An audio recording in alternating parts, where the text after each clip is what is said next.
Voici un petit exercice où on doit développer et réduire une expression et ensuite la factoriser. Donc cette expression qui peut paraître un petit peu complexe, c'est une différence puisqu'on a ici un produit moins un autre produit. Donc ça s'appelle une différence de deux produits. Donc comment on développe?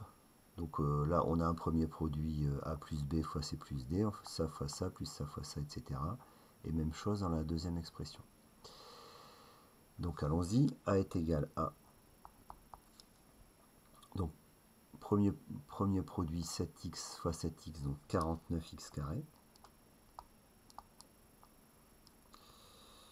Le deuxième 7x fois 1, donc plus 7x. Le troisième 6 fois 7x, donc 42x. Le quatrième, pardon, plus 6 fois 1, 6. Et ensuite moins ce qui suit. Donc ce qui suit, c'est le développement de ce produit-là. Donc là, il faut faire attention, ce produit-là, comme il y a un signe moins devant, on met entre parenthèses le développement qu'on va faire, puisque après, tout sera soustrait. Si là, il y avait un signe plus entre les deux, ben, on n'aurait pas de problème, on n'aurait pas besoin de mettre de parenthèses, on écrirait directement le développement de ce deuxième produit. Donc pour ce deuxième produit, on a 7x fois 2x, donc 14x carré. Ensuite 7x fois 3 plus donc 21x. Ensuite 1 fois 2x, donc plus 2x. Et enfin 1 fois 3, donc plus 3. Ce qui nous donne donc la même chose pour avant le signe moins, donc 49x carré.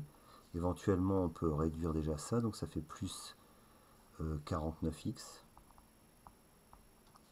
plus 6 moins 14x carré moins 21x moins 2x et moins 3.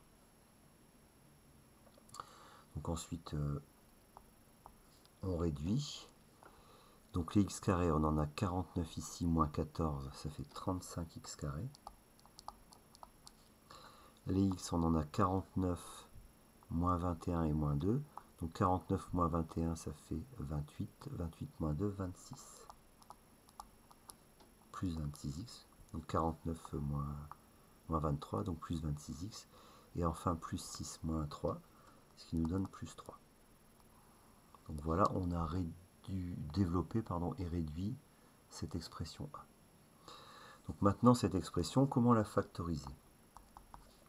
On a encore une fois une différence de deux produits, et dans ces deux produits, on constate qu'il y a 7x plus 1, qui est ce qu'on appelle le facteur commun. Donc ce facteur commun, on l'écrit une seule fois, donc 7x plus 1, multiplié par, ou facteur 2. Donc là, on ouvre des crochets, puisque dans les crochets, on va mettre des parenthèses. Donc pour le premier produit, le 7x plus 1 est multiplié par 7x plus 6, moins, et dans le deuxième produit, le 7x plus 1 est multiplié par 2x plus 3. Ici, même problème que juste avant, on a un moins devant des parenthèses. Bon, si ici il y avait un plus, ben en fait, on n'a même pas besoin de mettre de parenthèses pour cette expression-là. Mais comme ici il y a un moins, tout ce qui est après va être soustrait. Donc ici, c'est comme si on avait 7x plus 6 moins 2x moins 3. Donc c'est ce qu'on va écrire. Donc 7x plus 1 facteur de 7x plus 6 moins 2x moins 3. Bon, là, à ce niveau-là, la factorisation est déjà faite. Hein. Là, on réorganise juste le deuxième crochet. Donc, on va réduire ce qu'il y a dans cette deuxième parenthèse. Donc là, on a 7x moins 2x qui va nous donner 5x. Et plus 6 moins 3 qui va nous donner plus 3. Donc ça nous donne 7x plus 1 facteur de 5x plus 3. Donc voilà notre expression factorisée. Donc factoriser, ça veut dire écrire sous forme de produit. Donc là, on a bien un produit puisqu'on a cette parenthèse multipliée par cette parenthèse. Ce qui n'était pas le cas dans cette première expression de départ, qui était une différence. Différence de deux produits, mais une différence quand même. Donc là, l'expression A n'était pas factorisée. Ici, elle l'est. Donc maintenant, pour cette troisième question, en fait, on va vérifier si nos calculs sont cohérents, c'est-à-dire que quand on va développer cette expression-là, pardon, qu'on a obtenue dans la deuxième question, on doit retrouver la même chose que là. Donc, notre développement 7x fois 5x, 35x carré, 7x fois 3, 21x, 1 fois 5x, 5x, et enfin 1 fois 3, 3. Ce qui nous donne 35x carré plus 26x plus 3.